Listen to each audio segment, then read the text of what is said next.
Glad we have somebody else on. Carter, you there? Yeah. All right, sorry about that. No problem. There goes our early meeting going now. We did it on purpose. Do it again. No, we're not doing it again. We did it. All those that are legally required are here, so we are good to go. We even had public. Got the archive. There you go. There you go. We have the Chronicle, so you can go there to see the rest of that part of there. Okay. Okay, so you can now close this meeting. Get all the stuff off these around here. So is any other questions on that? Something to think of? And no public comment, then we'll close the ESSER funding meeting and open our regular board meeting. You need to write time on this one? Or? I got it. Yep. So we'll move into the roll call. I have 5 board members present, 1 absent, and 1 on Zoom. So I verify that we have a quorum of board members present per provision of the Texas Open Meetings Act, either in person or through video conference software. Mr. Carter, will you verify that we comply with the Texas Open Meetings Act provisions concerning the notice for this meeting? We do.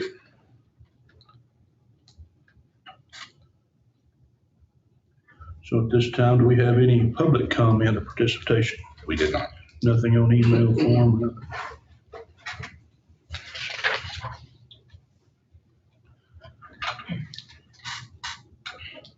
What is next on our, We don't have any acknowledgements. no acknowledgements? So we can go into information consent or go into regular, whichever one you'd like to do. You want to stay in line, or you like killing the, Whatever you'd like to do. how much do we have? Just go into informational items. She's going to be giving out the campus report. Mr. Williams. Okay. So throughout the summer, we enroll students as we hear from them, from parents that are wanting to have kids come in. We are currently sitting at 13 students that will be leaving the district for differing reasons and 17 students coming in. We have several other students that we will consider after transfer decisions have been made. So, and of course, I will say that does not, I don't count in that 13 and 17 for seniors leaving or pre-K kindergartners coming in, because those don't really affect the overall. I mean, they do, but those happen every year. So anyway, we are sitting above where we ended the year at this point. Scheduling is mostly complete with some changes coming from last year. We are planning to offer more CTE classes with the hope of fostering more extracurricular participation, as well as shifting some of our currently offered courses to CTE courses that match or correspond. For example, there we have our yearbook class. We are shifting that to a CTE funded class in, I think it's digital media presentation, something like that. So course follows along with the TEKS and matches what it needs to be. Just their product at the end of the course will be the yearbook. So we're going to have that CTE funded. We also have some student aids normally for the seniors. We are going to offer those kids an option to do a practicum in education and training. So again, another CTE, just trying to find all of that CTE money that we can round up out there. We do have our students starting the technology classes in 7th grade, so they're funded for CTE in 7th and 8th grade. All of the junior high 7th and 8th grade kids are CTE funded. We're looking for all of the best options to keep our kids interested in the course options and keep their enrollment continuous so they can be completers in the new programs of study. A completer is someone who has done 4 consecutive courses in the same pathway. So like 4 ag classes in a row, 4 technology classes in a row, that kind of thing. So that is funded at a higher rate than just a one and done CTE class. So we are looking at how to keep our kids continuously enrolled in those pathways. And one thing also in that is that through the legislature, they just did a House Bill 3 cleanup. And what they're allowing and what they identified is that what they tried to do by making the pathways is it really started limiting kids. And you almost had to say, you're going into 9th grade, you need to choose now. you get to a junior and that kid doesn't want to do that anymore. And so then it became the still of, completer. I mean, and so what they did was go back in and say, listen, if a student takes a level 1 or a level 2, which is like a beginning and a intermediate course, those are funded at a different than level 3 and level 4, which means if they're in the whole sequence, they get more funding if they continue in those programs. But if you have an additional period in their schedule and they want to dabble in something else, they should have the right to dabble in something else. And so that's one of the things that we're trying to do is maximize the amount of that dabbleness is that we're, while they're dabbling, that we can receive a little bit of money off at the top. And so that's one of the things. And that's Mr. Williams has done a fantastic job in trying to organize that so that we're getting all the money we can from the dabble. Well, another thing that we're looking for is this, one of our goals, the future focus culture that our kids will benefit from after graduation. So we don't want this just to be boxes they have to check, but things that they can work toward in the future. So Mr. Carter is right in that a lot of our kids our goal is to get our kids to take both ag and technology all 4 years. A lot of them are not interested and nearly flat refuse to take those at the expense of classroom behavior and things like that. So we do let them shift around a little bit, or have in the past. We would like to make those classes have a little bit more options for them so they can stay in something that they're interested in. So, okay, our Reading Academy registration is almost complete for our 13 staff members that have to participate this year. We went to a workshop today. It's a pretty major undertaking for the staff, and it feels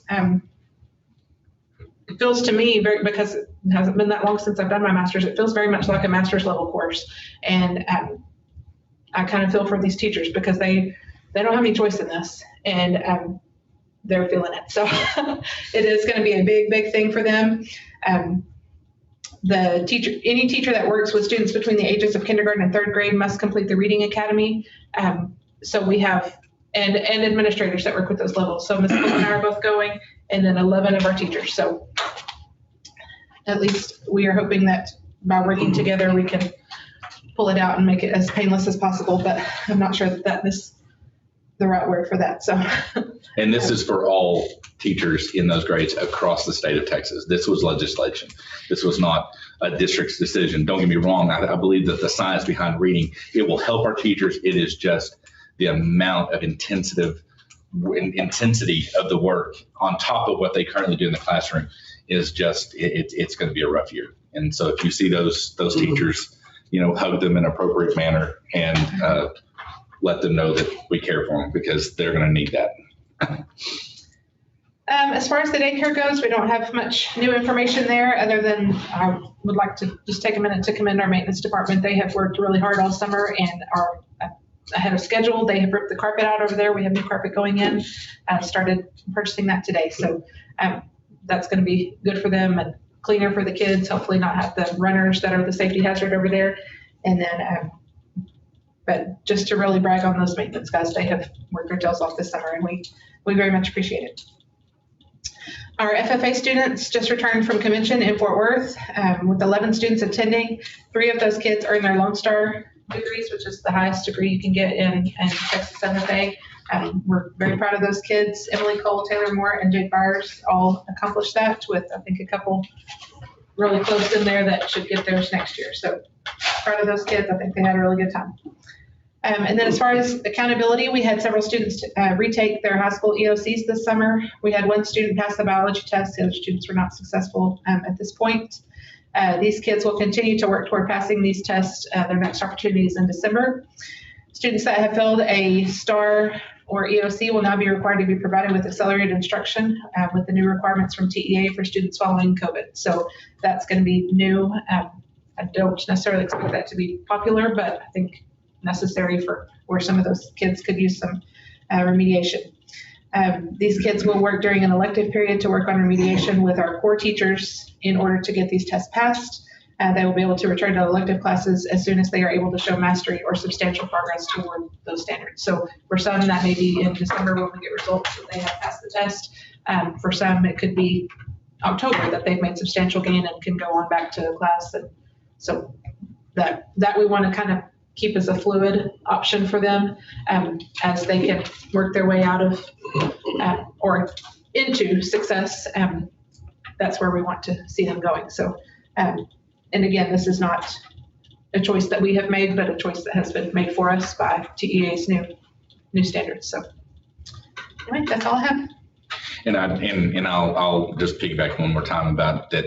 This is a state required mandate, but I believe that every educator understands that it's a good step in the right direction. And sometimes it takes somebody, a bad guy on the outside saying, do it. And so we're going to go into it with the understanding that this is a positive step in the right direction in getting kids needed help.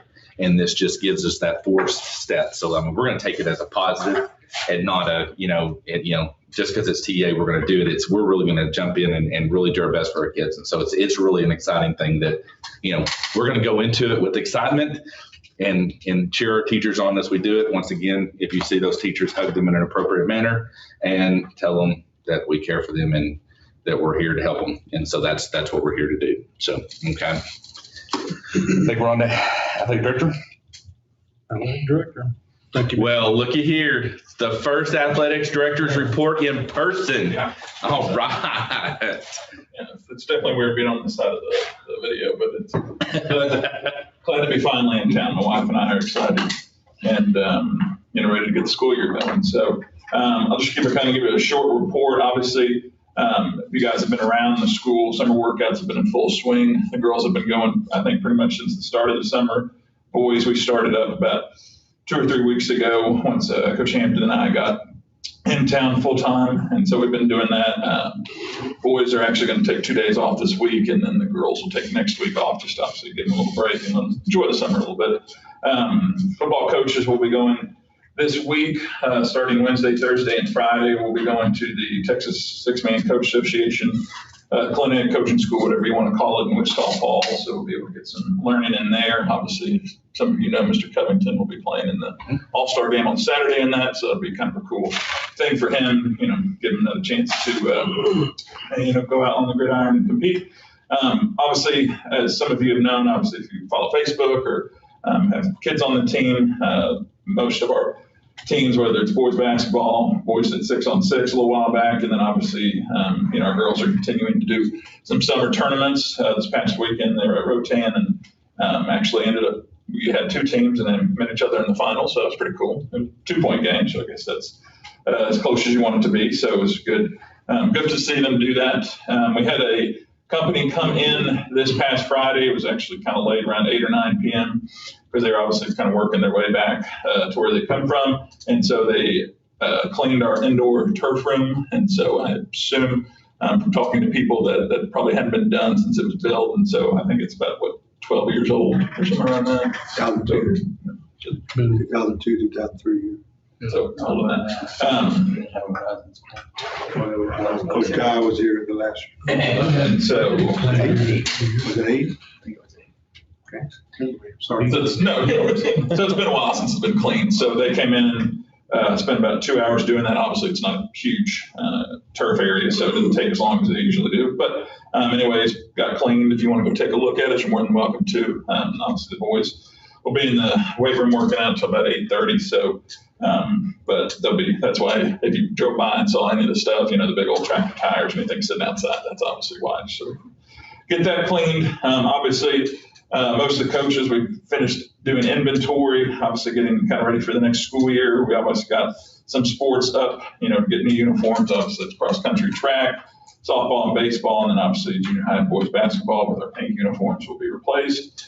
I know most people are excited about that, especially the parents.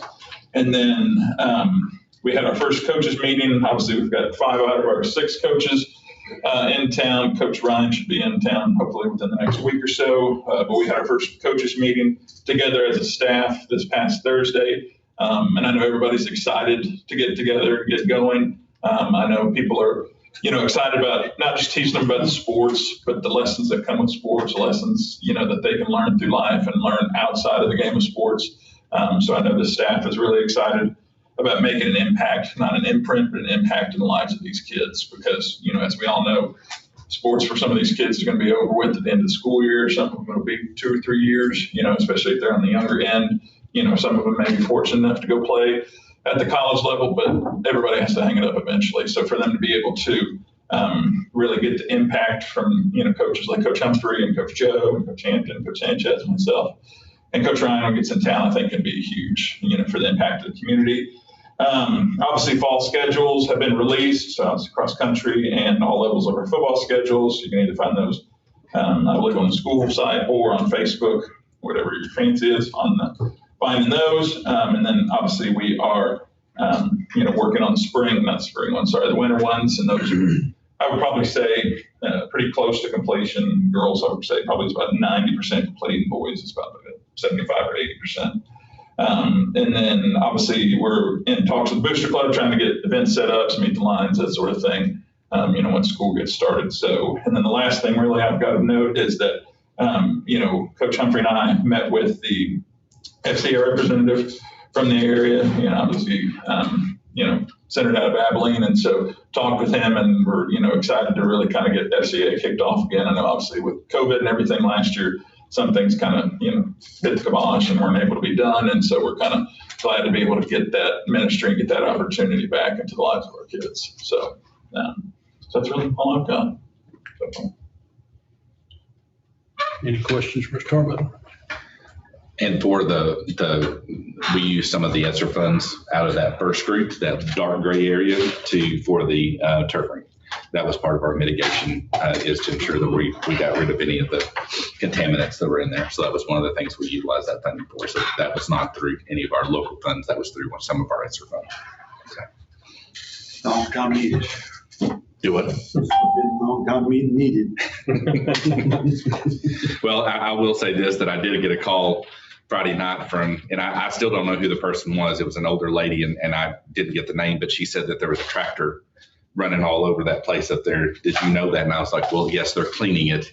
I think she thought it was just a tractor going in doing wheelies or something. But anyways, yeah. Only in Roby, Texas would you think that there's a tractor coming through, but that's so that was definitely one of those things. That's our community paying attention. Yes, exactly. Absolutely. And I'm good with that. Right, Irma's over there. Nothing's gonna get past Irma. That's her bedtime. It was about 10:45 when I went by there, and it was still going. Move on into business and finance report. Yes. Ken for giving that one. All right. And she's also in person. I mean, look at I'm this. so glad. I'll be here for the next few months. We got a lot of budget stuff to talk about. So anyhow. All right, let's start with our comparison of revenue expenditures to budget. It's just the one that has 1 and 2 pages in it.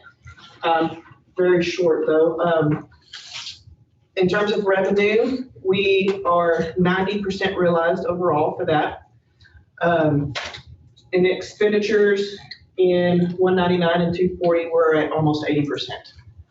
So, I mean, really, we're on track. We have some things that are going to be needing to be moved around, but at this point, that looks pretty good. The second one we're going to do is the revenue and expenditures by function. It's that one that has page 105. It will be the third attachment. I always appreciate that, Jason, because I know you attached them. And you attached them. Well, I threw them on there. I was ready. Like, here we go. I just need to write it on my report that I was spread out. Anyhow, okay, that first one is going to show your general fund comparison of revenue in terms. Our local, we are at 102.85%. So we have received more than what we had previously budgeted for. So that is a good thing. And then you have your state revenue underneath that at almost 81%. That'll be all your Title I and all those kind of things. Okay. I need to do another drawdown, but as of right now, that's where we are. So if you'll go to page 2, here we go, starting by function. And function 11, we're at 79%. That's going to, like I have said before, that's most of our payroll there, your teachers and all those things. Let's see. There's not a whole lot of exciting things in this.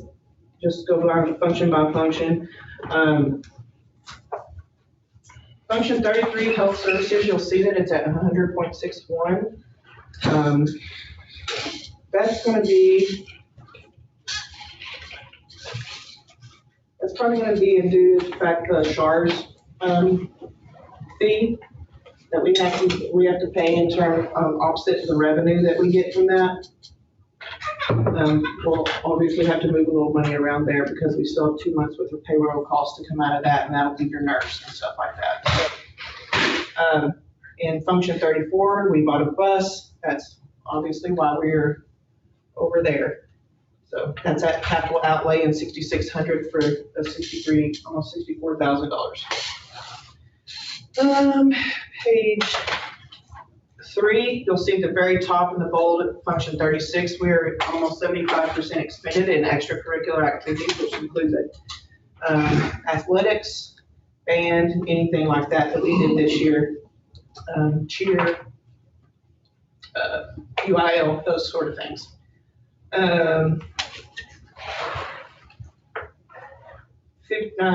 In the middle of the page there at 53, that's going to be a lot of our data costs, but a lot of those costs come from the SSA with the service center, so that should stay right about there because we have paid off those SSA agreements for the year. If you look in 81, that is where we have bought the new house. You can see that we spent almost $50,000 there. I do have a few more expenses in that that I've yet to pay, but we are not going to go over that $60,000 that y'all allotted for that the house stuff. A lot of that will be electricity hookups and all that kind of thing that we paid for. Other than that, on that report, that's about it. Anybody have any questions on that? The cash position, you'll open that up. You can go back through and see those balances on these accounts. In our capital projects, we have $10,275,000 in balance in there. Then our general funds at the top, and those are current as I've done the bank recs for end of last week. Yeah, that's all for those reports. Any questions? Okay. You do your report or Sure. move on in? It doesn't matter. I mean, mine's fast. Okay. It's a challenge. Challenge. Yeah. Okay, so we're currently looking at, in the current role, for appraisal district collection, $7,400. We had $3,700 in delinquent roll. Looking right now at the 74, we're essentially right on line with where we need to be for the June payments. Currently, we received a $243,949 FSP payment, which brings our entire state funding up to 1.777. And currently, if you're looking at our local is above our what we expected, which is good. State, we're on our way to getting right where we need to be, and actually, we're anticipating to be above that by the time that we get there. And then our federal funding, we are anticipating to be at or above where we have at the current time. Federal funding does not include any of the ESSER funds. Okay, that is a different account. These are actually the funds like migrant, Title I, Part A, those types of funds. And then overall, we're sitting at a budget of 4.064, and we're currently at 3.174. And that's where we are. Enrollment ended this year at 315. We built our budget on 272, brought home 291.213. And there's our current information for our enrollment summary. There we go. Beat that.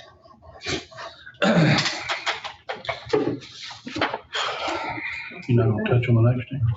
What's that one? Oh, yes, I can if you want me to on those. Those are just information items for you guys on the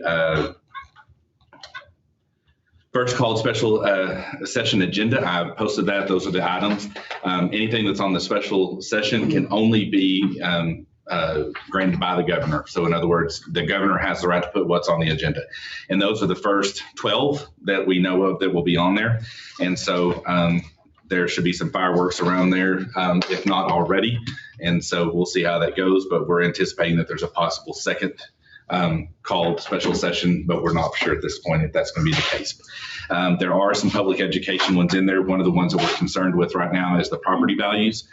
There is one in there about property value or property relief, and we're not really sure if that's really going to impact our funding at the district level or if that's going to be more state equalization. We're not really for sure. We're really kind of waiting to see what they have to say on that. Then on the SLI suggested trainings, if y'all are still watching those SLIs, I just boxed the ones that are really good, that I found a lot of good information there, especially for our district to use. So if you are still looking at getting some of your hours in, those are the ones that I would do. And I believe that they go all the way through August. So like August 1, I think is when they cut off. So you have plenty of time to get in. Once you get through watching one, it will give you a 4-digit number. Bottom left-hand corner, it says enter my credits. You type in your 4 credits, you click enter, and then it gives you it and it puts it on your account. And We don't so, have to go to a separate place. no, it's all in the same spot. So you click it, click, you're done. I'm having trouble getting back on that. I try to get on there up to July. I haven't been able to get on. Okay, let me know, and I'll help you get on, okay? I was on there today, so let me know. I watched several of them, and there are some of the ones that I've even found past that point that I really enjoyed. So please watch as many of them as you want to. They're very, very good. The CT ones were extremely interesting. And so that's it. Now we're Thank you, Mr. Carter. We'll move in the consent agenda items. June 14 board minutes. Any changes or corrections anybody sees?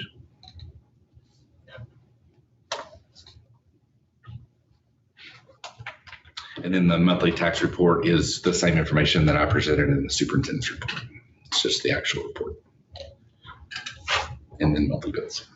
Report, we'll go on the bills. Sir. Do June and July's. Yes, sir. Kendra, did you see anything on the bills that sparked your attention? There's not a whole lot of big stuff, but there are a few expenditures on here that we did for the house, like new fencing in the July report, fencing for almost $2,800. We had to put an electricity pole out there. We had electricity charges for May and June, which is $11,500.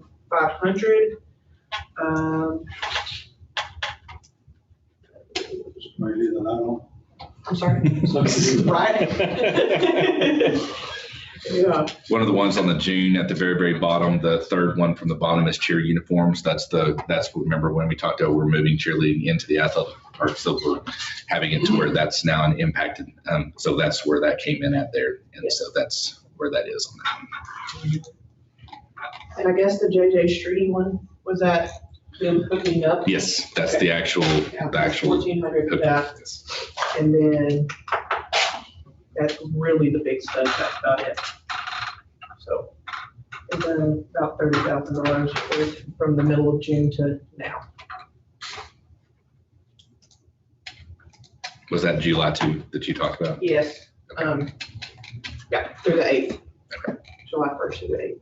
And some of the electricity charges that you're seeing, the May and June, that is Texas Electric has it. Remember when we started that contract that extended, well, Reliant ended, Texas Electric came in right at the same time Snowbit hit. So it was a massive amount of changing over, and then all of a sudden everything stopped. So now we're trying to pick up all the charges.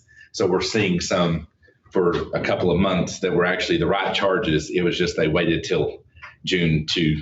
So it's just been a pain. And Kendra has really enjoyed working with Texas Electric, really a lot. And she's going to send them flowers every year. Have you talked to anybody that's in Texas?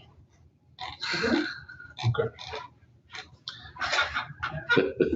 Almost had a meltdown one day, Jason had to talk me off the ledge. It was a very short ledge, very short ledge. But that's all of them, and so that's.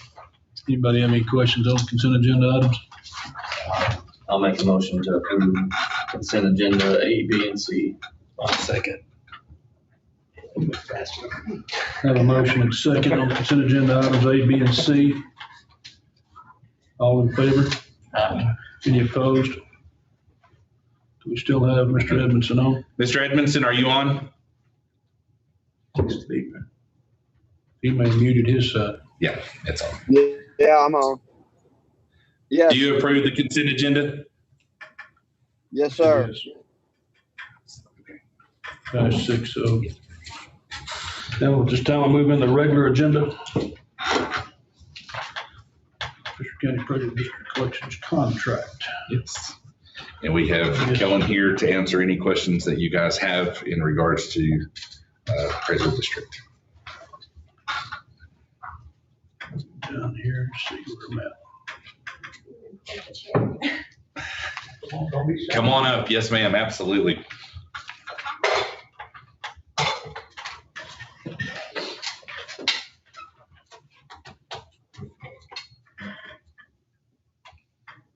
I guess we're looking at the contract, allocations, and your budget. Yes, it's the 2021 collections contract. It'll begin in October. It's the same contract that we've had every year. Nothing that has changed. I think over the past several years, I mean, we've been pleased with the CAD office and collections and appraisals. I guess the question now that's probably on the floor of everybody's minds is the $9,242 increase in the budget just for us. Well, the collection side of the budget, we increased postage, because postage is always fluctuating. We also increased printing and advertising. We have to, the state requires so much has to be printed in the newspaper for anything like that. So I nearly always adjust those every year just to go for those costs. Potential, I don't know, whatever the state's going to require that needs to be printed besides the normal stuff that I've always done. Education and travel, I upped it $1,000 due to not a lot of education going on with the COVID year. We've tried to do a lot of stuff online, but I imagine we're gonna have to start picking that back up and everything. We also, and for auditing and legal on both sides of the operations, which is the appraisal side of our budget, and the collections, those went up. Auditing just for the fact that we were looking at getting a new auditor, which we did. And then we have several bills from the old auditor with everything that has happened. And not knowing the cost of what the new auditor was going to cost at the time. It was a recommendation by our attorney. And then legal, I adjusted it on both sides as well. We've had several causes to hire an attorney. We've also had, minus with what is happening right now, we had a lawsuit due to an appraisal, ARB, but those are normal circumstances that can happen. It doesn't happen all the time, but with the COVID kind of dragging it out, we saw a lot more bills, and we only had about $2,000 budgeted altogether for both budgets to cover that. And I just felt like it probably wouldn't be enough to cover it if it happened again. If it doesn't happen again, it's always money that will be returned to the entities and not used by us. Other than that, it's been mailing, printing, On the appraisal side of the budget, we had lightning strike near our building, one of the many storms. We do not have a maintenance person to maintain all of the equipment that we moved to one specific location. So we're looking at hiring somebody. Again, I don't know the specific costs of, we took 2 bids. We're gonna look over them tomorrow at the meeting. And I know one gave me a cost, but the other, I don't know what the cost is gonna be. So I just guesstimated $10,000 and I split the cost between both of the budgets. The only other thing we did was we upgraded our email because we had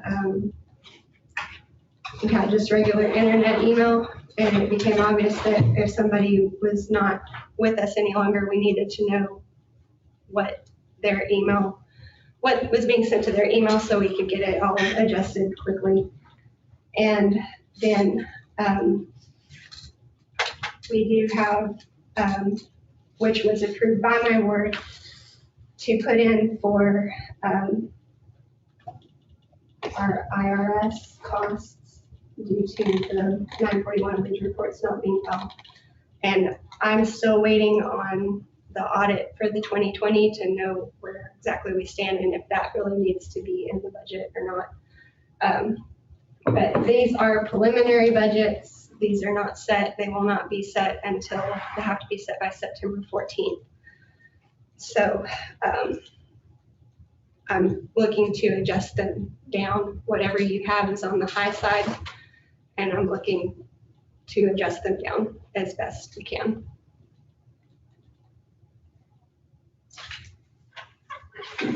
In your operations with what's going on, I mean, do y'all carry a bond for the Yes, amount of money? I'm bonded, and all the employees are bonded. Is there insurance for operations also? No, the bonds are all we have. We have no other insurance for. So there was nothing called on these bonds through the process y'all are going through? We have called on the bond and for the employee, but we are waiting on finalized stuff from court before they'll pay. Well, is that bond amount enough to cover? No. But these budgets are not to cover that. It's to cover bills that we have accumulated from the process, or just things required by the state. The state requires that I maintain a truth and taxation website for all the entities. It's required by state now. They require postcards to be sent, which I did not budget for this year. So I will be taking a big hit on that one if the maps review decides that that was something that needed to be done. But I did price the postcards, and it is in the operations budget. They have to be sent out by August 7th and to every taxpayer in the county, or that pays taxes for the county. That's looking like nearly $4,000 in cost just to send out the postcards. So if it wasn't state mandated or something to help cover bills or other costs that we needed to upgrade for the appraisal district, I try not to consider it. And like I said, generally our practice is whatever we don't use, we return. And when is that normally returned? Well, I mean, is that at the end of the year? Once our fiscal year is January to December. Okay. So January, Okay. we would be returning. And you said that your budget, you'll set your official budget when? September 14th. September 14th. Mhm. When this contract is good through October? It's a year contract. It starts in October and it ends in September 1st. It starts October 1st and September 1st. So. Or in September 30th, I'm sorry, whatever the last day of September is. So So it goes from 1st of October to the last day of Yeah, September. that's Got it. when collections start.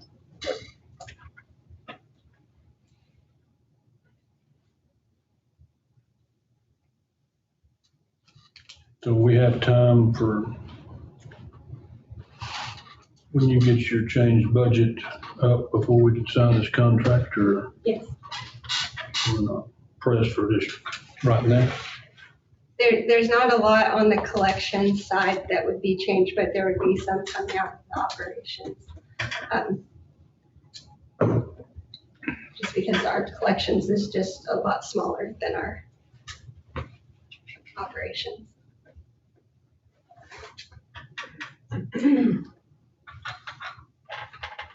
Anybody else have anything? I saw today that the Commissioners Court tabled it and Rotan tabled it as well. If we were to go through with, I mean, how is that gonna affect the price that it is for y'all to collect for us, or how would that? Well, like I told Rotan, the collections is optional going through us. I mean, you can find somebody else to do it. But it does take a person 3 years to get certified in order to do all this kind of work. So, you know, I mean, it's an option. I think the county was looking into Johnny Luke starting to do it. But if they opt out, then yes, it would probably push a lot more. But we could look at moving some of the stuff to the operations to stretch it out between more entities, like salaries and things like that.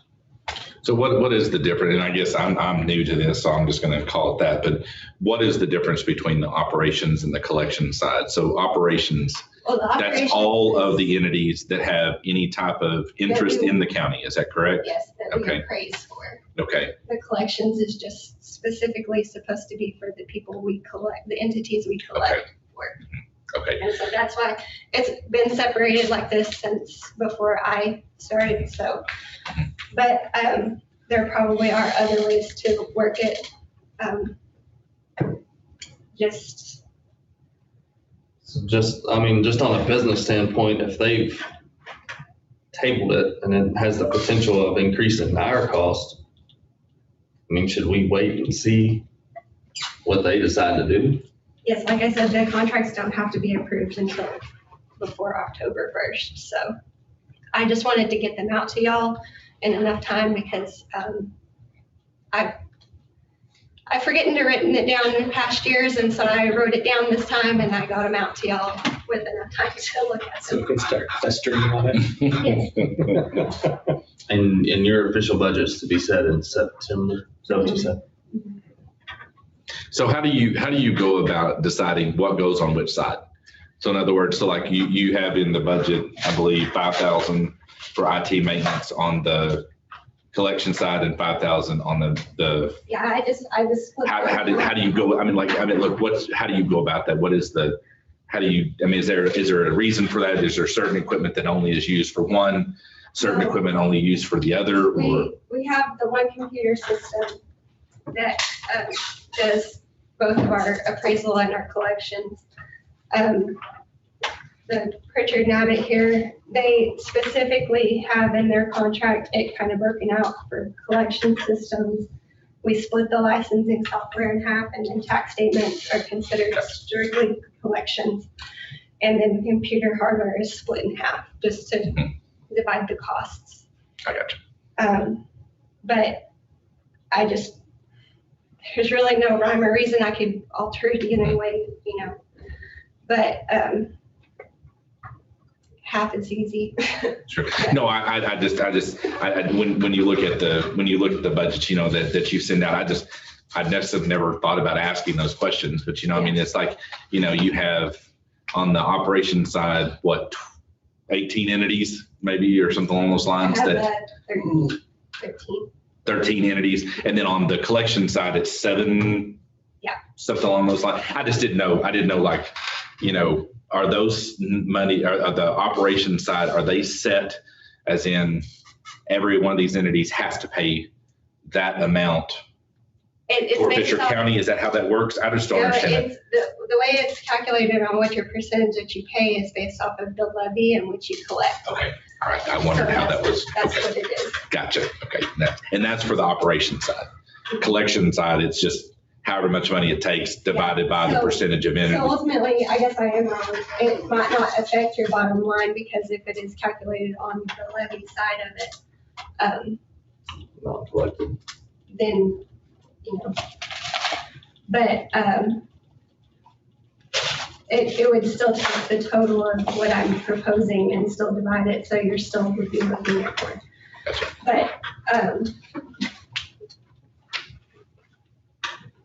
But it's just up to y'all. I just wanted to get them out for y'all to review earlier than September. Thank you for Thank your time. Give us heads up too.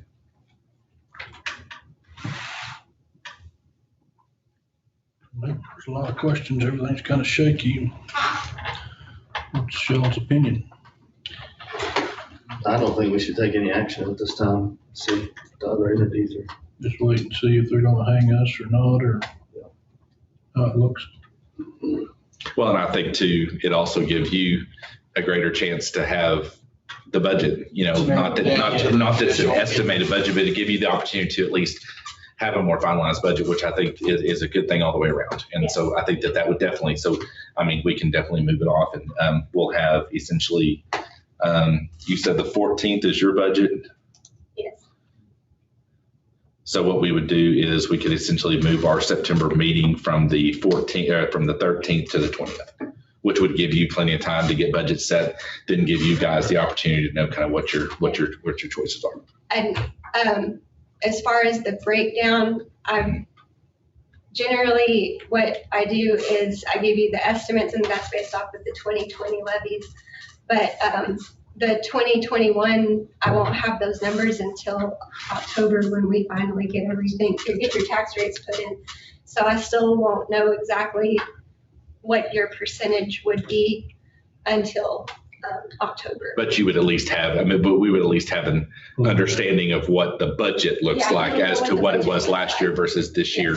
Yeah, and so that would give us an estimate to kind of decide that part. Is that understanding that? Okay. If one of these taxing entities backs out of their collections, how much is that gonna affect your budget?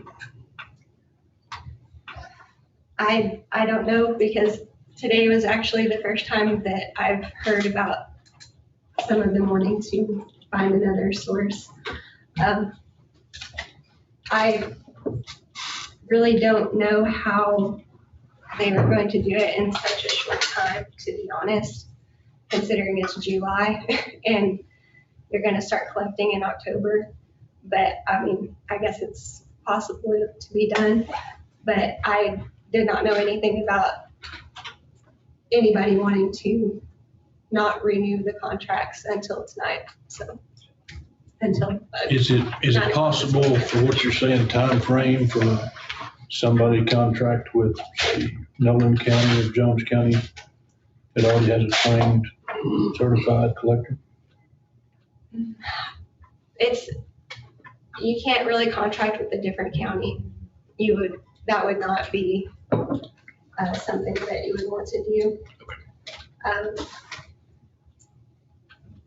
Just for the fact that I don't think any of the other CADs, because Nolan County collects for the CAD office collects for Nolan County.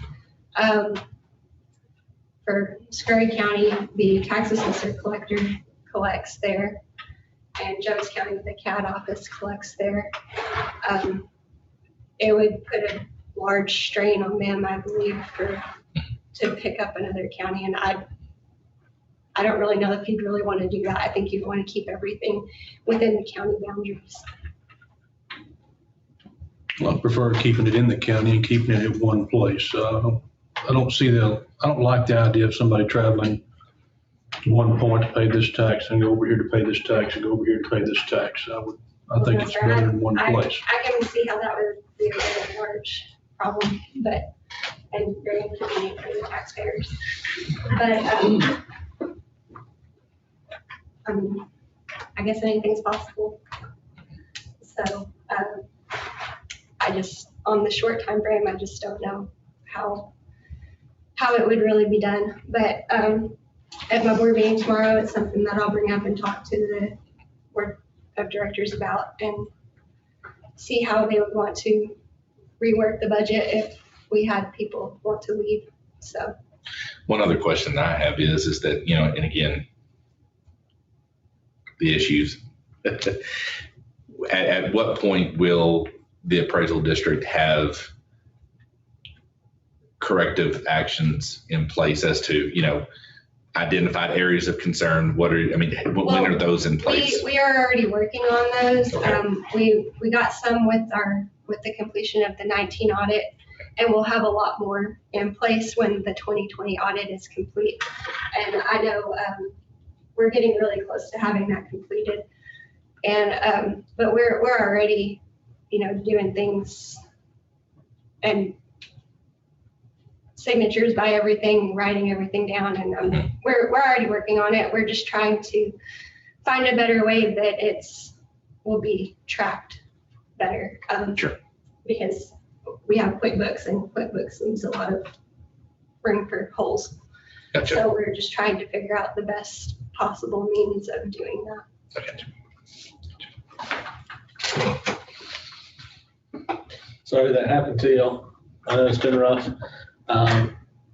First of all, it's really, yes, I don't see any need other than I'm just like to see the finalized budget.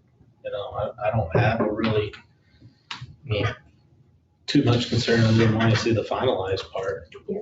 So I don't want you to feel like when you leave that we're thinking about itching, because I don't have that feeling right now. So I just like to see the final numbers.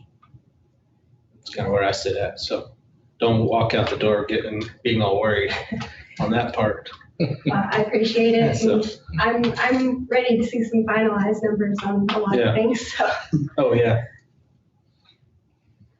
It's another gains to make it better, like efficient thought.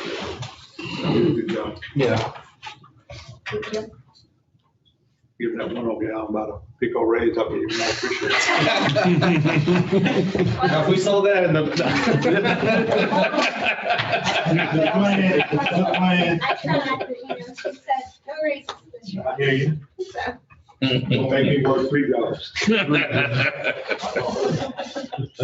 Big money, Kendra, come on. Speaking of which, my wife called your wife and you're gonna need to. I gotta pay somebody else's house. Yeah. People manager. Thank you, Kelly. Yeah, thank you. Thank you. Good evening. Trustee, so it's my understanding is what you're wanting to do is to table this agenda item till the September regular meeting. Is that Yes. correct? Table it till- Okay, so Yeah. that's, yeah, okay, so. It's all good with that?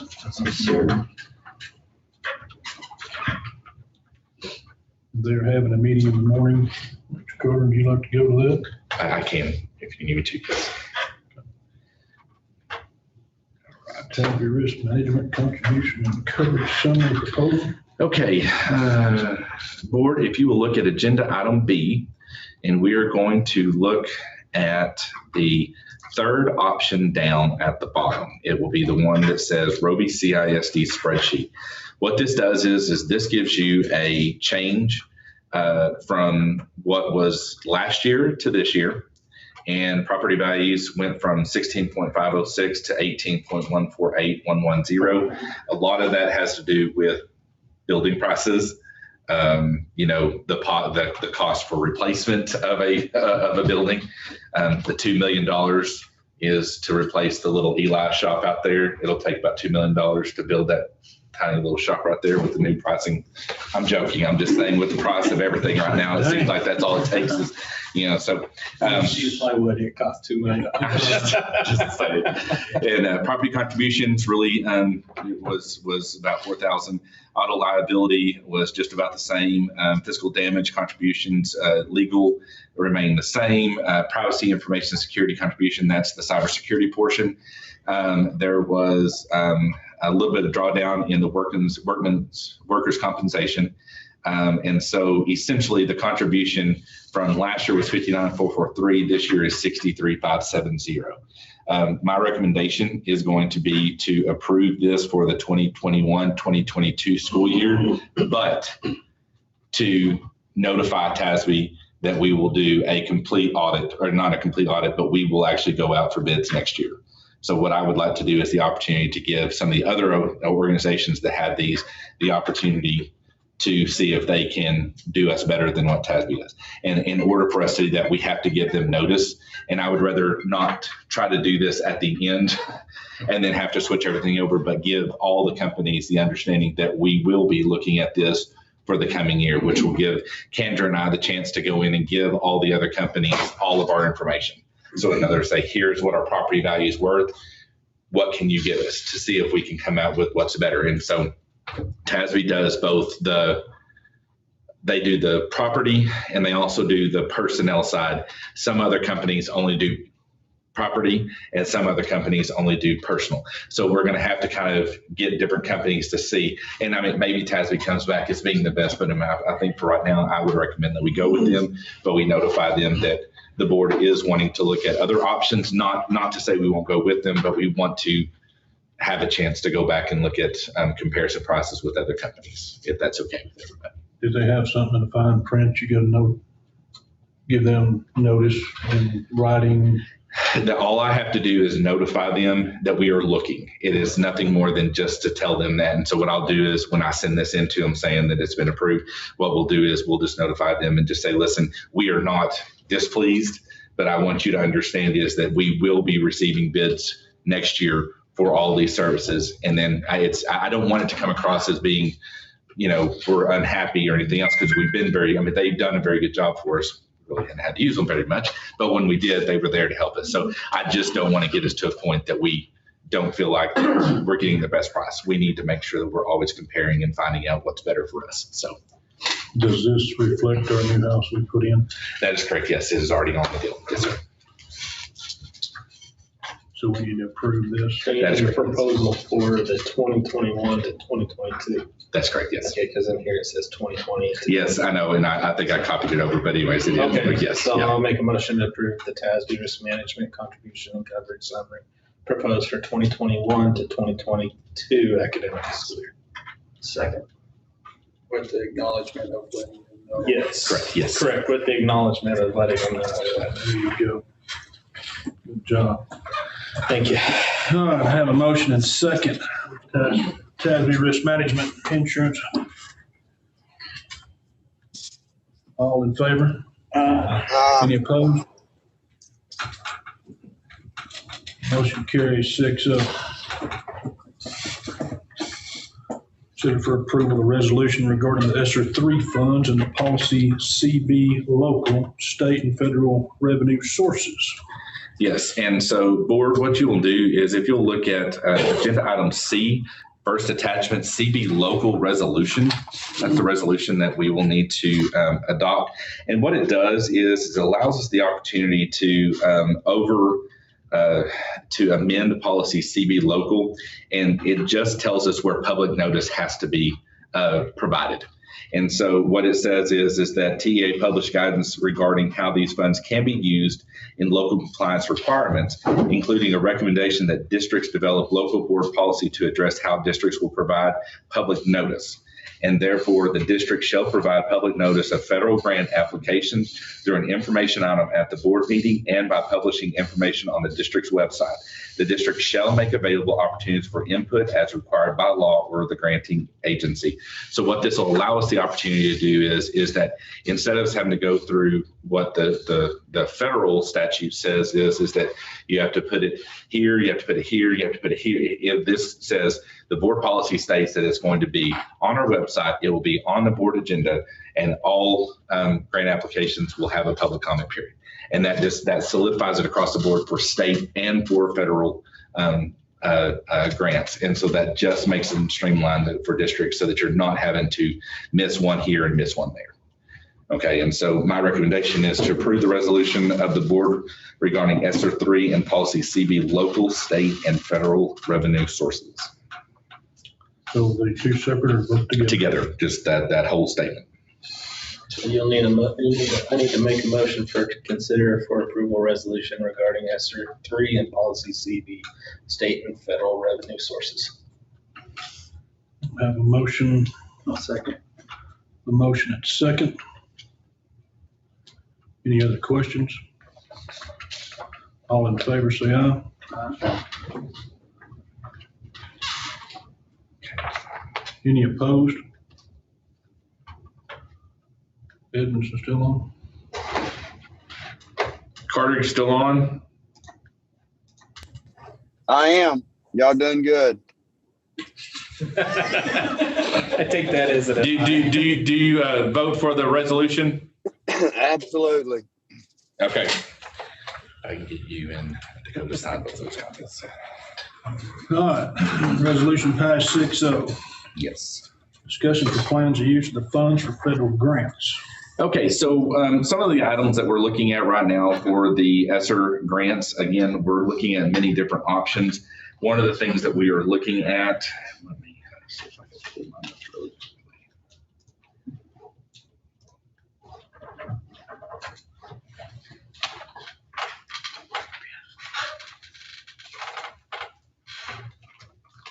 We are looking at, sorry, I thought I had my note. To address a lot of the issues that we currently have at this point in time, board, what we are looking at currently is for the ESSER 3 portion of the grant. We're looking at purchasing the Boardworks software. What the Boardworks software allows us to do is that I think we've talked about this before, but you know, when a teacher goes in and puts in a problem on the board, in order for them to change that, they have to erase that off the board, they have to redo it on the board, and then they have to have all the calculations ready to go. What Boardworks allows the opportunity to do is that the problem is on the board, and all that the student has to do or the teacher has to do is go up and manipulates, and it changes everything. And so automatically they have a brand new problem. And they can manipulate it again, and they automatically have a brand new problem. They don't have to do any of the work on the backside. What that allows too is that can also be thrown out to the students in the classroom, that they can sit there and manipulate back and forth and see what the differences are. And so one of the ones we talk about is slope. And so when you see a larger slope, you see the X and the Y changes. When you move the slope a little bit more of a straight line, this is what the differences are. And so they can manipulate back and forth. They can manipulate what the teacher is doing on the board, and they can also see what the teacher is doing on the board. It allows us that it's a very good program. It's going to do us a lot of good use. And the nice thing about it is that it's a one-time purchase of the program. And then after that, it is just a service fee every year, which is essentially just 10% of what the full price was. So that's a fantastic thing is that we get it up front, allows us the opportunity to use it in a small group. It allows us to use it after school. It allows our students to use it at the house. And so it gives us a chance that we can utilize it in multiple different locations. The other thing that's really good about it is that it is also something that we can use with our paraprofessionals.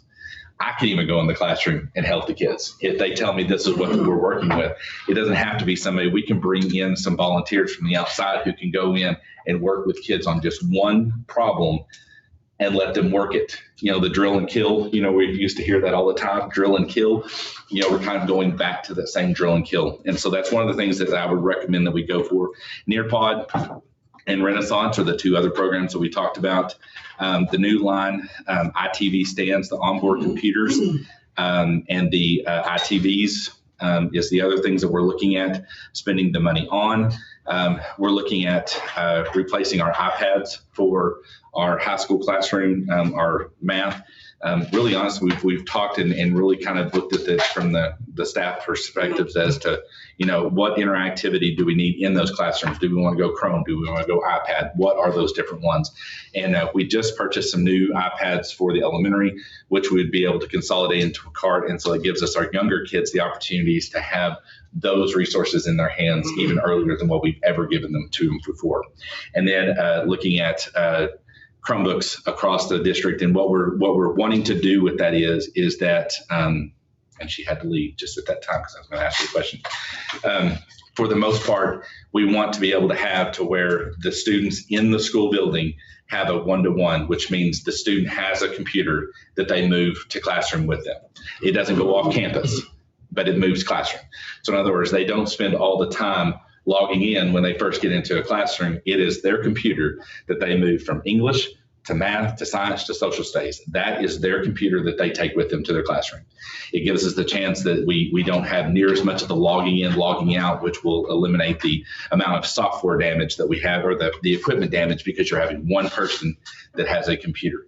In the event the Delta variant comes into play, and for whatever reason we have to send a student home, we do have at least devices at that point in time that we can, if necessary, be able to send with a student. But right now we're looking at more of a one-to-one in school, not take home, because we're just not at that point that we feel like that the broadband access in the district is at a point that we're really going to be advantageous in that. And so really, we're really wanting to make sure and focus that we have the interactivity in the classrooms to do that. So that's really honestly the first big purchases of the grant money. And so we're looking at right there at essentially $221,208 is for all of that, which would be able to utilize throughout the district. Misty, what were we talking about for the use of the Chromebooks from 12th through where taking with them?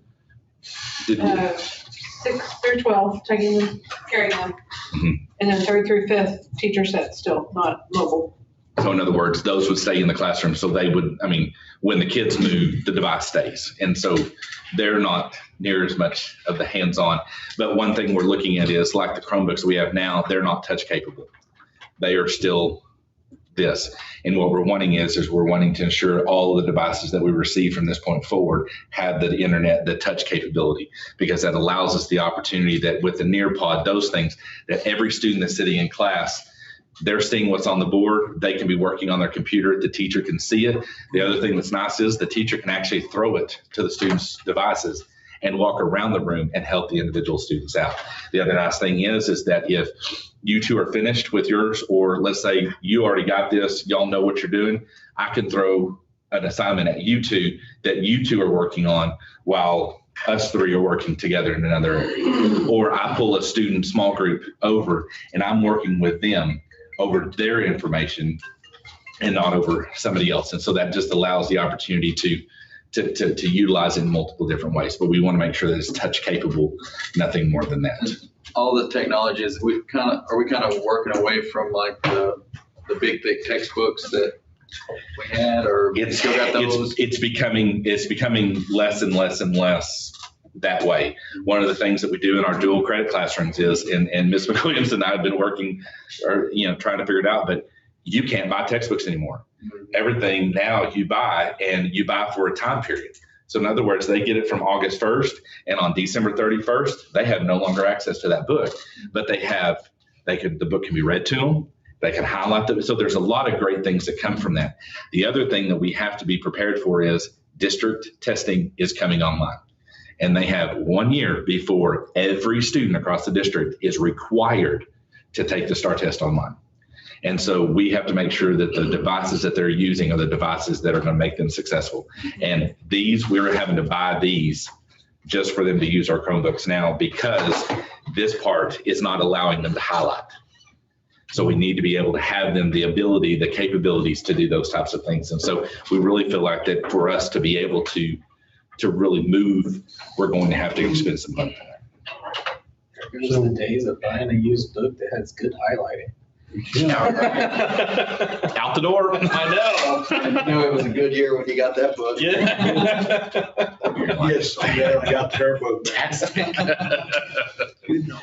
So those are some of the funds that we're looking at right now for that. Another one of the things that we're looking at for the ESSER funds is that Ms. McWilliams talked about the Reading Academy and how much extra work is on top of that. One of the things that we can use, because it is research-based, is that we can actually offer stipends for those teachers to not necessarily compensate fully for all the pain and suffering, but we can offer a stipend to those individuals that are having to take that time outside of their regular day to finish their work that's obligating them for their classroom. So that's another way that we can utilize those funds.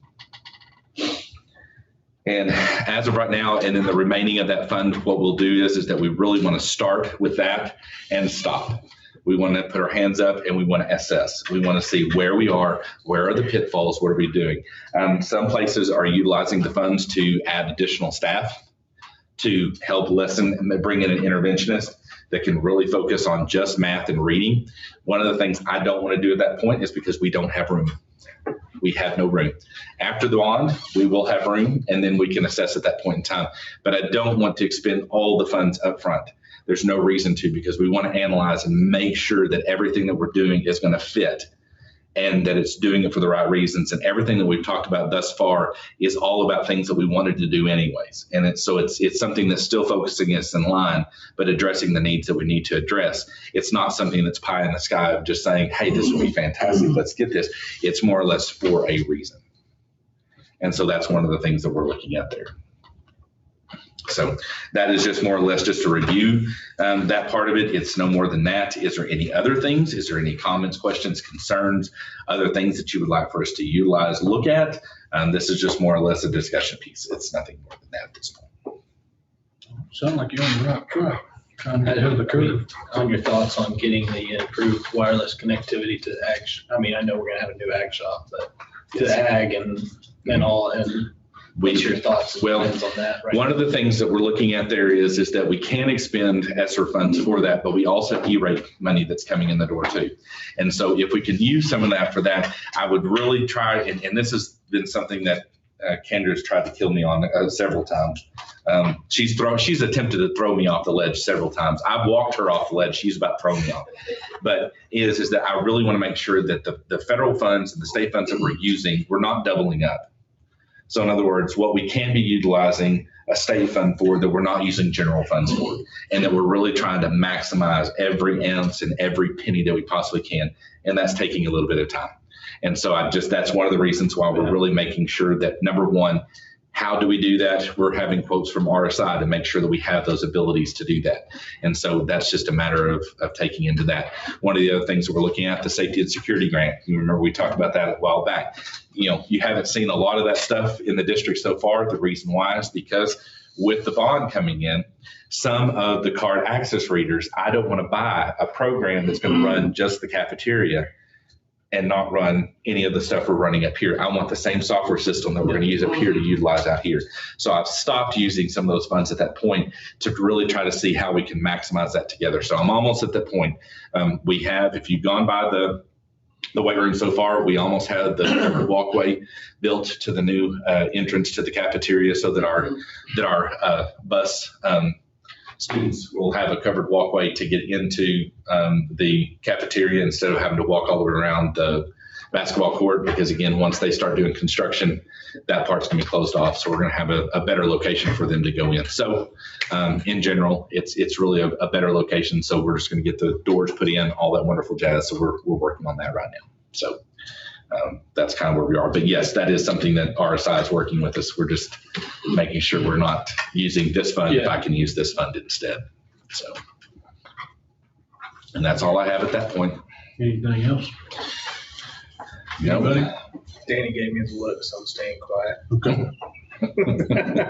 Let's move on to the next item. Review planning budget for the special ed. Okay, this is essentially something that is just required for you guys to look at the budget, and you'll have to turn it sideways. I apologize. I'm not sure why. You can hit that settings Because I gear and hit know rotate. Oh, that's right. It's because she put it on there. It's really, guys, there's nothing that needs to be taken action.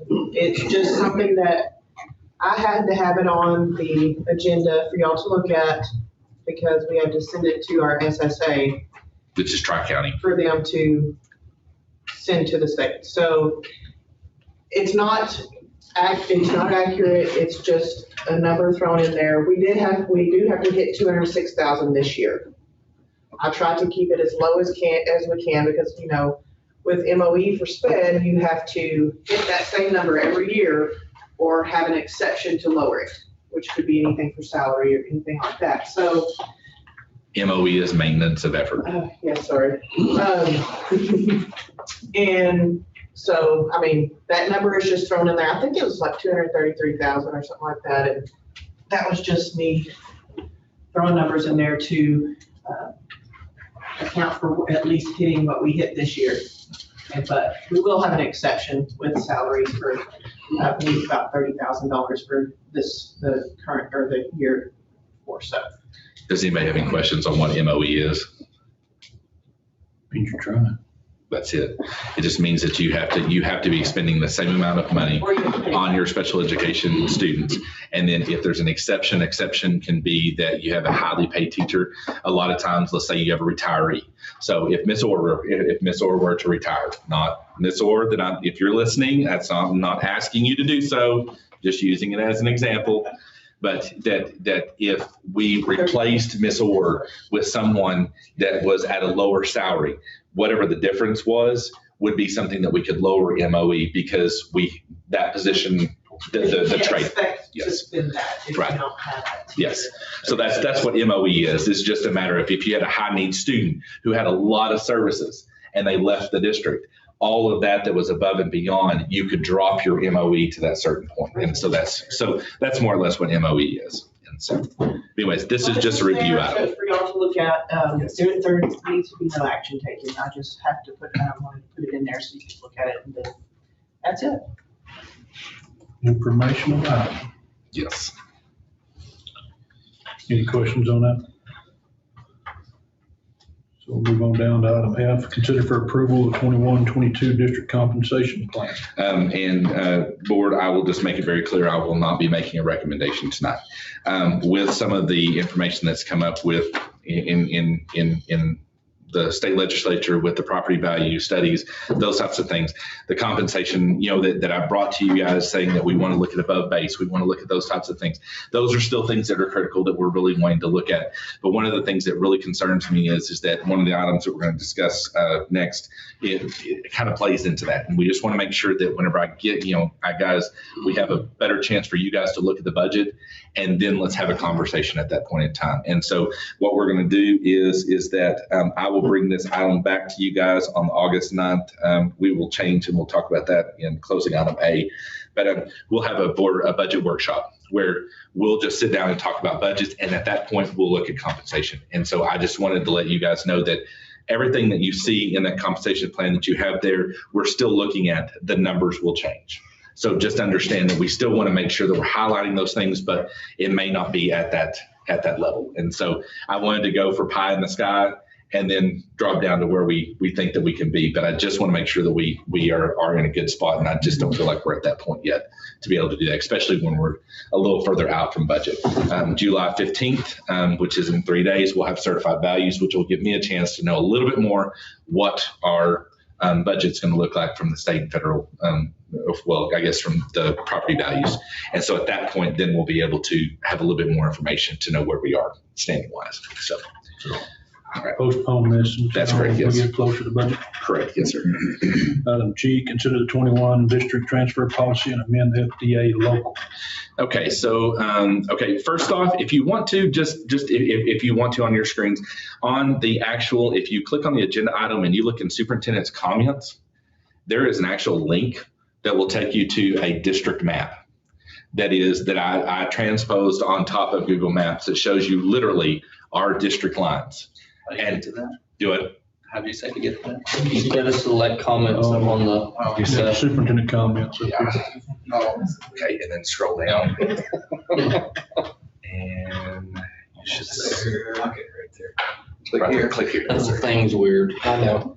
And so when you get in there, what you're going to see is you're going to see the red It's weird. line. It kind of goes. Okay, and so that red line, and again, that's taken from TEA, and so that shows you how weird our lines are. And that shows you essentially looking at where it shows in relation to Rotan, where it is in relation to Hamlin, McCauley, Sylvester, Hobbs, Snyder, and then Sweetwater. And so just for your clarification, just y'all have that access to see what that document looks like. And you can actually scroll in to a house and you can see where the district line is. And there has been times that we have gone to that map and literally someone's house is literally on the line. So it depends on where that residence is at as to where you are within, so it's not just if you're in Fisher County, you're in Roby School District, you have to be in the boundaries. And so just understand it's not a box. It is all over the map.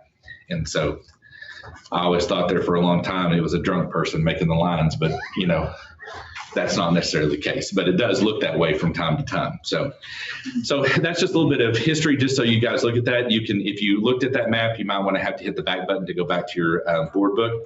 What we're going to look at is the actual transfer language that goes into FDA, which is our board policy for admissions. And what we are looking at here is you're looking at our current policy, FDA local. And what you're going to see is anything that is in black is what's currently in language. Anything that is in red and underlined is new. Everything that is marked out is an omission or a deletion. Okay. Now, some of this, when we get remember we did the TASB policy review. So you're going to see a lot of this stuff coming in August and September that is all the policies across the district. This is the same way it looks every time. Okay. Anything that is in highlighted, that is a comment from TASB, okay, stating there's a reason why this is in here. Okay, so option 1, and this is based upon in state legislature, House or Senate Bill 244, I can't remember exactly the number, House Bill 244, one of the two, stated that the way that it had been in the past is when you had a transfer, when school districts drove into another school district to pick up students, you had 2 options. The first one is to go to the school board and say, hey, listen, can we have an interlocal agreement between each other saying you can drive into my district and I can drive into your district and everything's good, mano a mano, we're great. The other option is if one district said absolutely no, then the only thing you could do is file a waiver with the state and asking the TEA just to say, listen, can we waive the requirement for that and allow us to drive into another school district? That had been the case for many, many years. The legislature came in this year and has stated that's fine. If you want to continue moving and driving into another school district's campus or into another school district's district, if your district wants to drive into another school district, then there is a certain requirement in place. Number 1, if you're going to do that, you have to have a board policy. Board policy option 1 that you read right there is the one you would have to have. And that states that you cannot consider, shall not, it says the superintendent shall not consider the student's academic performance, disciplinary history, and or attendance records when approving transfer requests. Okay, that's if you are going to drive into another district. Okay, so for us, that would be driving into Snyder's district, Rotan's district, Hanlon's district, Trent's district, Roscoe's district, Sweetwater's district. Okay, if we wanted to drive over the bounds and we wanted to pick up a student in that district, then we would have to adopt that language that says that we shall not look at those requirements. Now, this also states in the new legislation that does not mean that you don't drive through. So in other words, if we're driving ours from here and we go to Longworth, turn left to go to Sylvester, okay? As long as we drive through Sweetwater School District and turn left and keep driving until we're back in our district and then stop, we're okay. So what the law says that you can still drive through another district, you cannot stop. So in other words, your bus shall not stop, okay? If it does, option 1 is the only option that you have, okay? Option 2 is academic progress. In approving transfers, the superintendent shall consider availability of space, instructional staff of the student's academic progress, disciplinary history, attendance records when approving transfer requests. The records of a student eligible for special education services shall be reviewed on an individualized basis against the student's individualized education program and other relevant factors. Also, if you'll look on the next page, this is also additional language that's placed in there. A transfer student shall be notified in the written transfer agreement that he or she must follow all rules and regulations of the district. In accordance with the district's innovation plan, the district is exempt from state law requiring transfers to be for a 1-year period. Therefore, violation of the terms of the agreement may result in revocation of an agreement during the school year, or may result in a transfer request not being approved the following year. So what that's stating is that by law, without an innovation plan, that all transfer requests are guaranteed for 1 full year. So in other words, whenever they come to the district, they stay in the district until the end of your academic year, or scholastic year is what they're calling it now.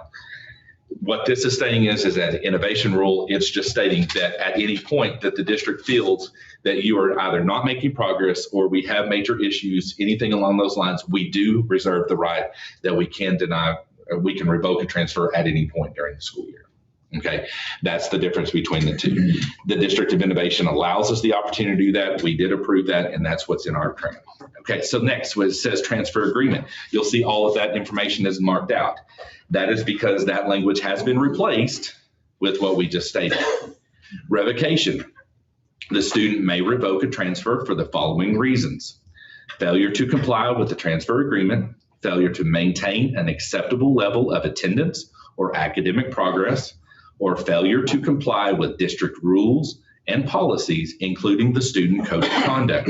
A transfer may also be revoked when a parent or guardian demonstrates an unwillingness to comply with district and campus policies and regulations.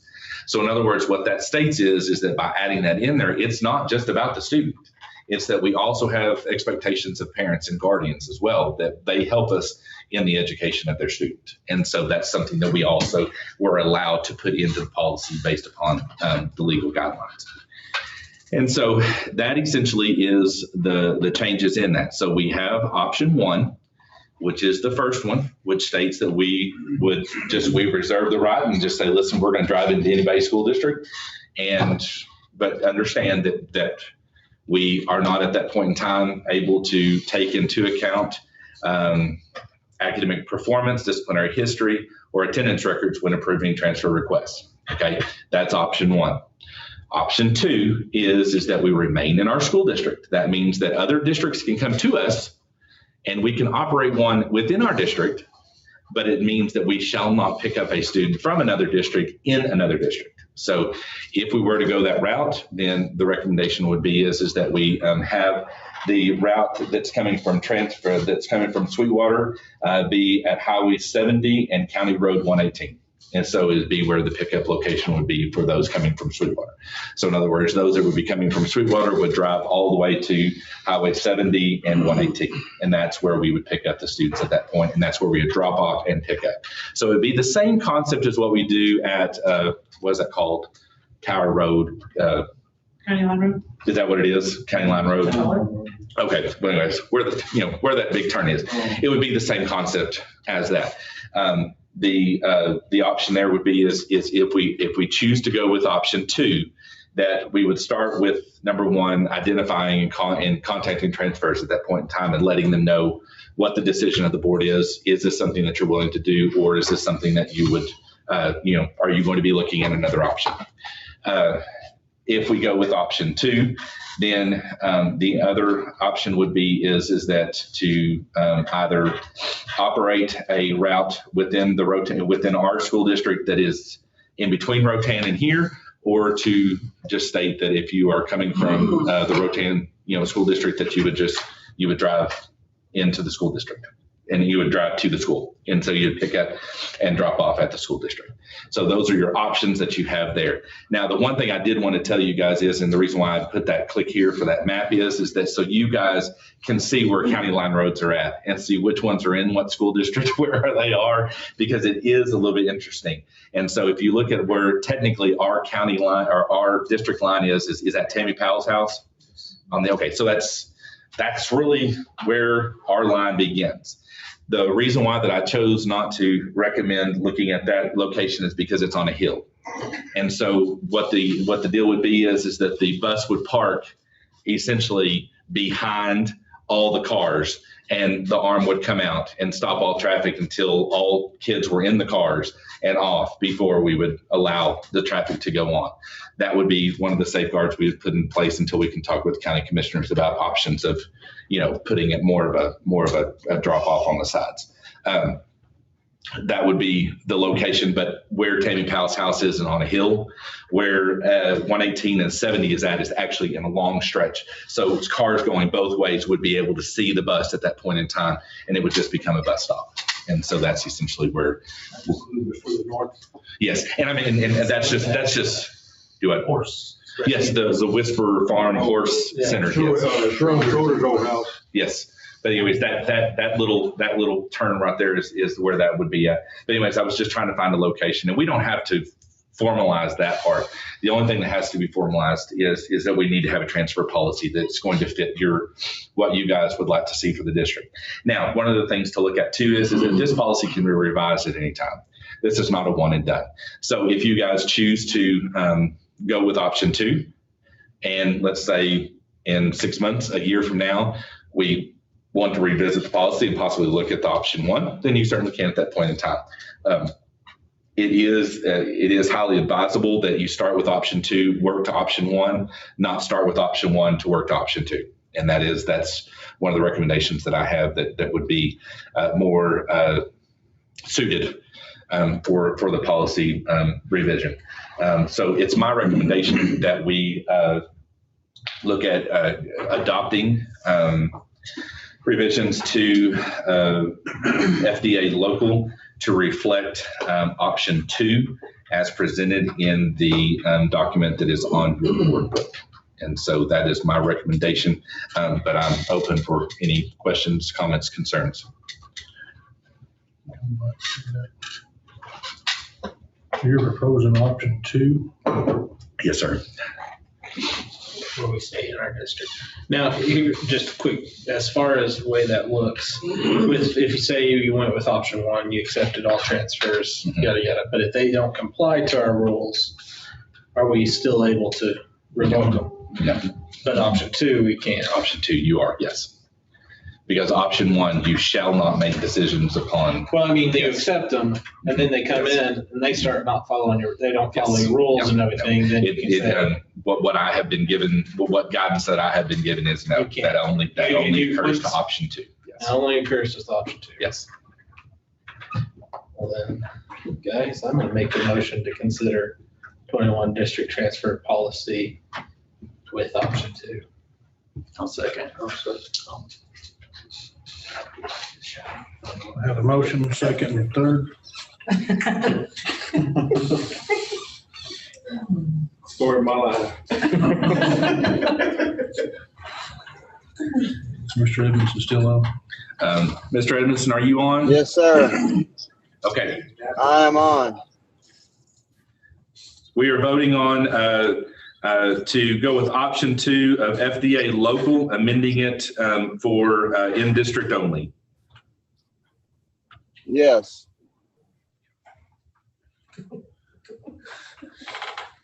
Thank you. You just volunteered us to use your parking lot. That's right. Your house. Thank you. You gotta watch my driveway has a lot of issues. That's outside of your jurisdiction. That's with the DOT guy over here. How about them Cowboys? All right, I have a motion second on the floor for option 2. Any other questions, thoughts? All in favor, say aye. Aye. Any opposed? Passes 6-0. And board with that, now that has been in place, Ms. McWilliams had stated the deal about that we do have some pending applications that we will be looking at. Now that new language is in there, that we reserve the right to revoke at any time. We have a new transfer paperwork that now has to be filled out. Those will get that, and then at that time we will review all those applications again. And so based upon the new language. language. And so that's one of the things that Ms. McWilliams and I will work on that. We And have so- to notify them in writing, it says? It's actually, when we do the writing, it's actually in the application, and all of it is in there. I have the language in there that's necessary. So it's not. What does that do with those that were already enrolled with you last year? Is it voided? Do what now? That those that were already here last year, school year, and already enrolled, does that affect them? Every year, anyone that's outside the district, they'll have to fill out the paperwork. That doesn't, now that does not mean that if they're in the district and as long as they're following the rules, they're back with us again. No. Yeah, but but is that what you're asking, or? No, I was asking if those that were already out of the district that were in here this last year, you said yearly, so that answered my question. Yes. Therefore, they have to be reviewed again on their application. Yeah, and it's not really a review. It's just that it's just more or less, we're handing on the paper and say, fill it out, turn it back into us. It's just a matter of we have to annually review everything. And the deal is, and just so you guys know, that everyone is going to have to provide proof of enrollment of residents. So regardless whether you've been in the district 12 years or 1 year, you will have to this year provide actual evidence that where you live. And the reason why is because one of the accountability measures and one of the things that the state is looking at is that everybody has to be identified on a map, because there's economic development zones that is part of the calculations. And so just so you understand, you can cuss me all you want to, but really cuss the legislature, because they're the ones that are forcing that. And so that's, really where that's coming from. But we'll have to start looking at that when we start the enrollment process, that we'll have to start working on verification of everyone showing proof of where they live.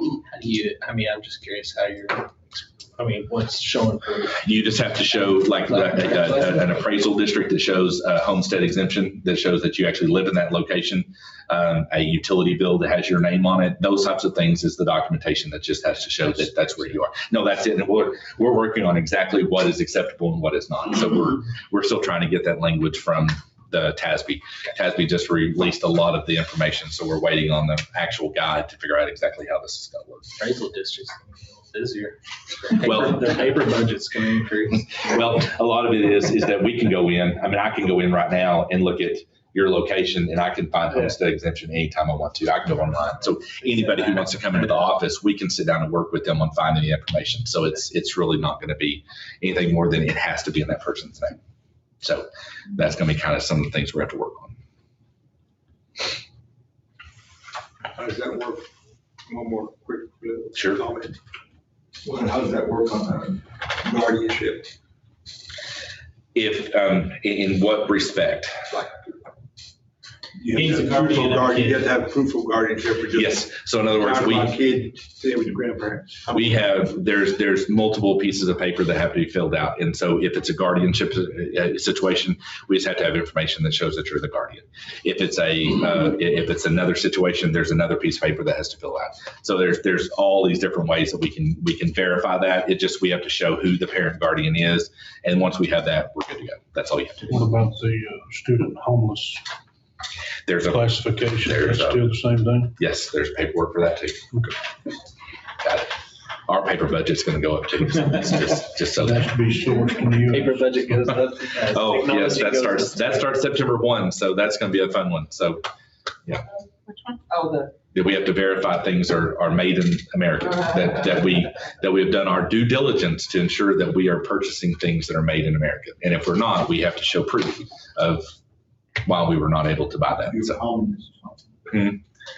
So is price good enough for proof? no, but you have to show that you've done your due diligence in finding something. And then if you want to use that as an excuse, you certainly can, but you have to have evidence to that. So we're working through that. We need to buy American beef and American pork. Right. Okay, let's move on. Item H, review, approve, disapprove the Ruby CISD substitute teacher list. And that's going to be technically for the 21-22 school year. And I have one application to ask for, but one of the things that we'll talk about, the one that we have on here is Ashley Shoemaker. Is it Shoemaker? Is that correct? Okay. And she is applied to be one of our subs. one of the issues that we're running into, board, and this is not just us, this is districts around the entire state, is subs are becoming fewer and far between. And so one of the concerns that we have is that in order for us to receive subs, we get the applications in, we have to wait to a board meeting to have them approved. So even if we need them tomorrow to start, or a week after they have their fingerprints, all that stuff has been approved, we're having to wait to a board meeting before that we can get them approved, before we can put them into the classroom. And so one of the options, and this is something I'm just asking for you guys, it doesn't have to be done tonight, but I mean, you certainly have the option to, but is to allow me the option, just as I do for at-will employees, is to accept those applications. Again, as long as fingerprints are approved, everything else, background checks are checked, that we can allow to use them in the classroom until the next board meeting when we have a review of that. And then at that point in time, if you guys see something that's a concern, then at that point we can do that. But the issue is that we're running into, if we have a board meeting tonight, tomorrow we have someone come in to fill out an application for a sub. We're out of subs next week. I can't use that sub until I have another meeting to approve them on the list. Whereas as like an at-will employee, that would just give me an option that I can actually approve them as to be ready to go into the classroom pending, all the checks, background checks, everything else that, we have that. One of the other things that I would do is that just, I would communicate that to you as to, who we have. But it's one of those things that that's going to be a hindrance more than it's ever been in begging people to be a sub. And so that's a concern. Not that it has to be done tonight. The only one that we have to approve tonight is just this one. And then we can certainly approve the remainder of those at the next meeting. But it's something I would ask for you guys to consider. So. Something for y'all to think about right now. Would y'all like to approve Ashley Shoemaker to our substitute list? Did you get it, Denny? I'll make a motion to approve. Ashley Shoemaker. John North. I'm gonna take John North. I'll second. Have a motion and a second to approve Ashley Shoemaker to our substitute list. All in favor, say aye. Says Mr. Edmondson chimed in or not. Mr. Edmondson, are you okay with that? Yes, sir. Any opposed? Motion passes 6-0. Okay. We will need to go into closed. We do? Or Yes, we do. do we have any resignations at this time? No, we do not have any resignations. Okay, at this time, the board will go into closed session. Do you want to take a break? Yes, we'll take a break. Then go into closed session. Personnel, Chapter 551-074.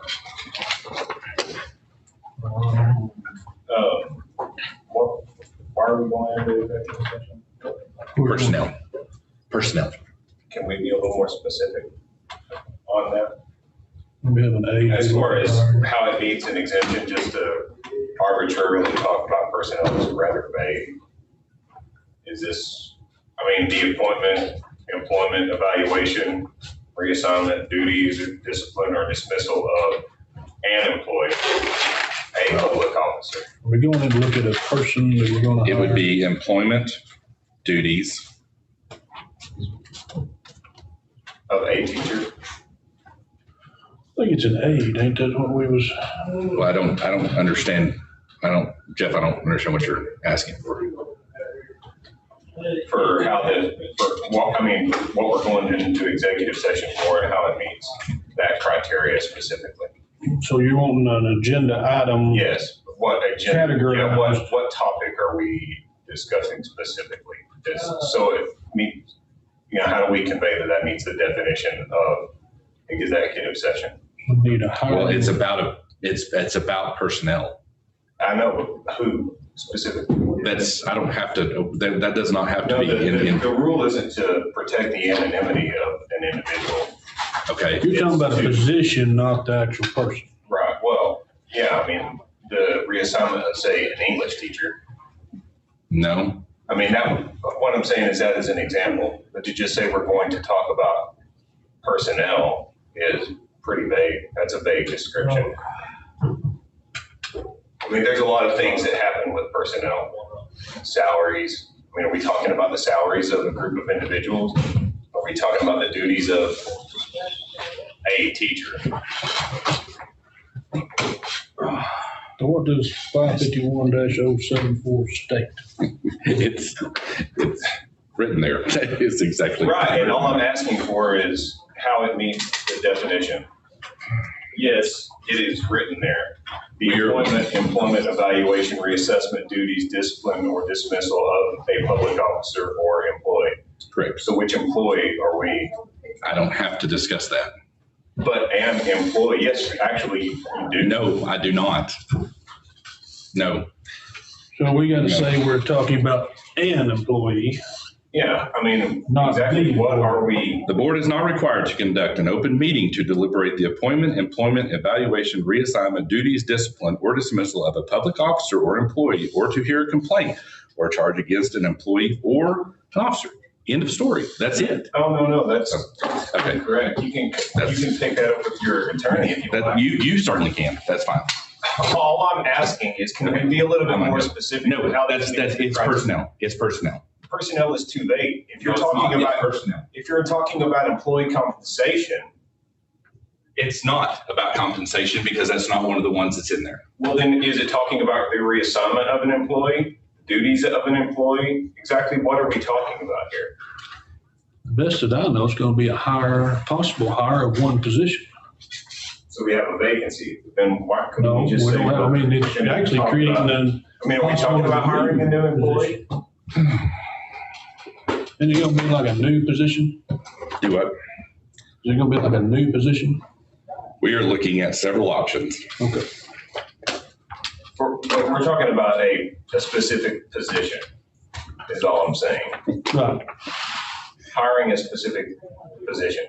But I don't guess we know what exact position. I guess hiring one person, but we don't know where we're going to put them at. Okay, so we're looking at hiring a new person. Right. Okay, well, that's good, that's justifiable. But you had mentioned, Mr. Carter, that you would be discussing more about the employee compensation when you went into executive sessions. I don't believe that's what I said. Oh, he was talking about after Texas executive. Oh, after their. That's correct. After their That's correct. executive session. Well, and that's why I was seeking some additional clarification. That's what he meant. No, not the whole employee. He wants to see what that comes up before he makes So decisions. you were talking about the legislative session, and then when that concludes, not when we go into executive session, Right. we're going to talk about that. Right. Excellent, that's all I need. We're all back. Yes, we are. Hold on, let me get out. To ensure high quality service, your conversation may. All right. That's about your experience.